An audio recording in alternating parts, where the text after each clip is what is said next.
देश के अंधभक्तों को पूछना चाहते हैं कि आपको राम मंदिर चाहिए?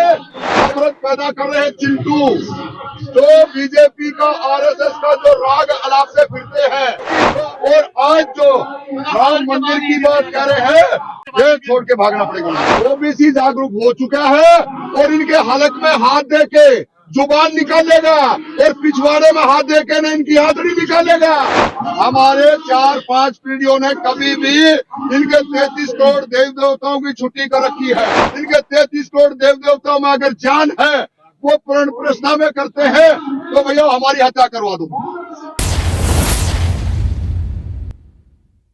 ये देश के अंदर नहीं चलेंगे। बावरी मस्जिद से लेके गोधरा कांड से लेकर के आज तक इस देश के अंदर दंगा फैलाने का अगर कोई काम किया है तो बीजेपी आरएसएस के लोगों ने किया है और आज ये स्पष्ट हो चुका है। ये कौन सी कला थी इनके अंदर, ये झूठे जुमले। हमने राम मंदिर से भी दिक्कत है। अगर राम मंदिर के अंदर ओबीसी के अति पिछड़ों को अगर नरेंद्र मोदी ओबीसी है तो वो कहे ना वहाँ का मठाधीश बने। इस देश के अंदर 5 मठ और हैं, उन 5 मठों के अंदर जो मुख्य धारा से जो लोग जुड़े नहीं हैं उनको बिठाए वहाँ पे। पिछला कैसा मठाधीश बन जाएगा? क्यों नहीं बन जाएगा? दिमाग नहीं है उनके अंदर। घास खाते हैं वो, मट्टी खाते हैं वो। नरेंद्र मोदी है जो काजू किशमिश बादाम खा रहा है। अच्छा हम सुधर हो गए, वो क्या है? वो अपने आप को 2002 में खुद कह रहा मैं सुधर हूँ, वो खुद कह रहा कि मैं पिछड़ा हूँ। तो भाई ये बात तो इस देश के लोगों को समझना पड़ेगा। ये सारे का सारा प्रोपगंडा जो फैलाया है ये आरएसएस के लोगों ने जब इस देश के अंदर रामायण और महाभारत चलाई गई थी उस दौर के अंदर लोगों को पता नहीं था।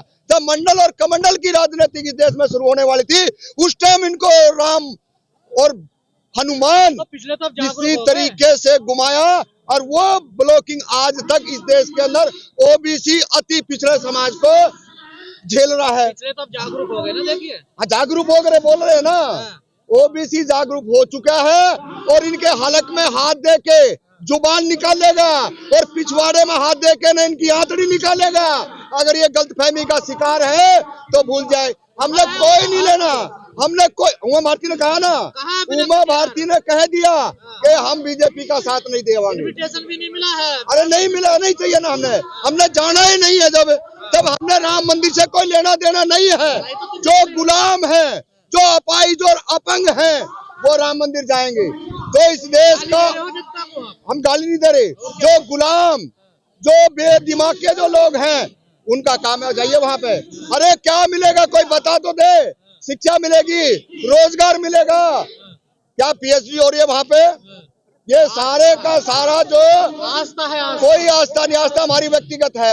व्यक्तिगत आस्था पे आदमी घर पूजा करे, हवन करे, जो मर्जी करे। दूसरों को कैसे रोकोगे आप? दूसरे अपने आप रुक जाएंगे। जब बिट्टू बजरंगी बनेगा, मोनू मानेसर बनेगा तो इस देश के अंदर अपने आप पता चल जाएगा ओबीसी के लोगों। और सुरेश बघेल को सारे सर्च करके देख लेना जो पहले बावरी मस्जिद के ऊपर गया था बारूद लेकर के। आज वो 8,000 रुपए में उसी गाय माता का गोबर उठा रहा है। तो इस देश के अंधभक्तों को पूछना चाहते हैं कि आपको राम मंदिर चाहिए या मंडल? अब आपने देख लेना, अगर कमंडल की राजनीति में फंसोगे तो ये ईवीएम भी है आपके सामने और आपको तरह तरह तरीके से लूटा जा रहा है। हाँ बिल्कुल कर रहे हैं। अगर पिछड़ा वर्ग अगर नहीं सुधरा तो इस देश के अंदर तानाशाही की ओर ले जाने वाले कलंकित वही होंगे। क्योंकि आज तक बीजेपी ने अगर किसी को अपनी तरफ खींचा है तो वो एक ही है, ओबीसी समाज है और ओबीसी समाज को ही समझना पड़ेगा। मोदी जी तो पिछले हैं, वो तो जा ही रहे हैं ना। देखिए हमने बताया ना कोई पिछड़ा नहीं ओबीसी।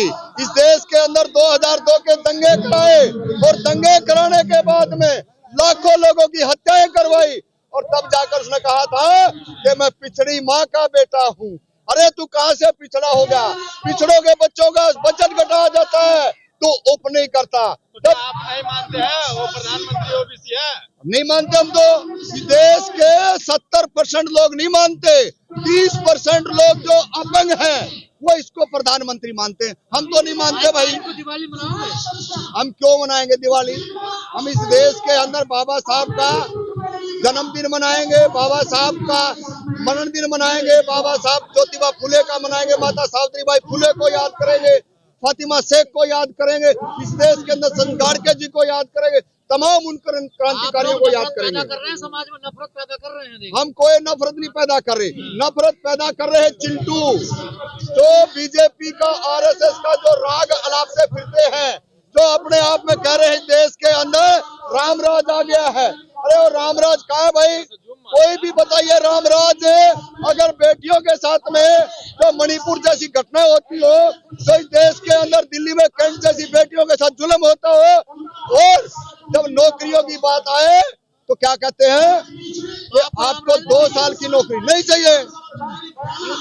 भाई हमने कोई जरूरत नहीं है।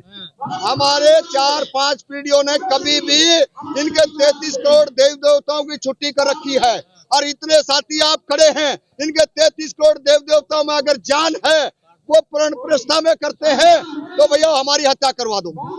हम चैलेंज के साथ कहते हैं, ये ब्राह्मणों की पुजारियों की दुकानें हैं, वो दुकानें हैं, हम कोई जहर नहीं फैला रहे।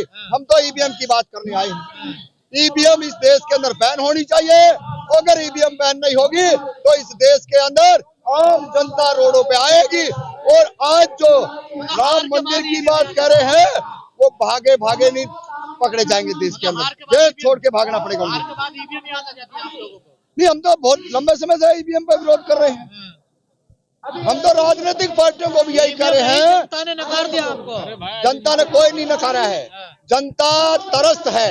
70% इस देश की आबादी जो है वो यही कह रही है कि ईवीएम चोर है, बीजेपी चोर है, आरएसएस चोर है, और इनको गाय गोबर और हिंदू मुस्लिम लव जात से नारा कोई काम नहीं है। एक भी काम इस देश का जो बीजेपी आरएसएस का है वो गिनवा दो। हमारे कहने से हटेगी ईवीएम इस देश के अंदर, ये ध्यान रखना। जो तालिबानी अपने आप को ये कह रहे ईवीएम नहीं हटेगी, उनके हलक में जुबान खींचने का काम करेंगे। और इस देश के अंदर जब तमाम देशों में ईवीएम ने तालिबानी, बीजेपी, आरएसएस, करनी सेना, बजरंग सेना, ये तमाम जो हिंदू संगठन अपने आप को कह रहे हैं, ये चोर लुटेरे बेईमान मक्कार। वो तो अपने आप को राष्ट्र सेवक बताते हैं। कोई राष्ट्र सेवक नहीं है कोई राष्ट्र सेवक। वो सब अंधभगत हैं। उनको अंधभक्ति में जीने की आदत पड़ चुकी है, और जो अंधभक्ति में जिसको आदत पड़ जाए उसका कुछ नहीं हो सकता है देश के अंदर।